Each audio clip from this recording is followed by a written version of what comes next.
we'd started off with that ethos that we'd be music from the Atlantic fringe, but we find ourselves doing a set of tunes from Norway, for instance, and Seamus sings a song from Australia. So, as he says, we break our own rules. Well, Rick was well studied in Irish and American music, and Kathy had a big interest, obviously, in Irish music, and she would have a kind of an American music side to her. I was interested in all kinds of different musics as well. So the idea was that, well, we'll try and play the music on both sides of the Atlantic and see how it comes together. But really, we're just playing the music we love.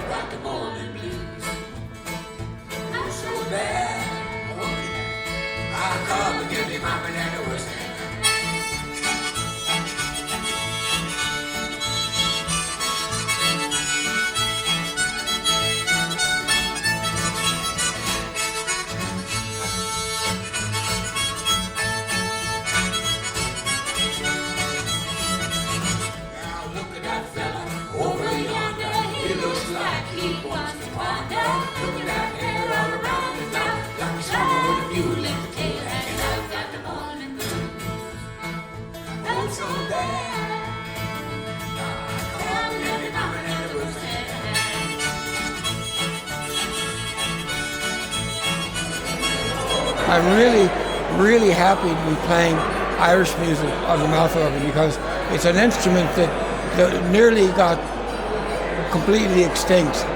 What with the advent of the melodeon in the 1920s, it was a massive instrument until the big old melodeon came along, and it's kind of the same instrument, but you can make a lot more noise and play bigger gigs with the melodeon. So the mouth organ kind of took a bit of a nosedive, but there's still a few diehards. So I'm happy when I'm blowing the harp.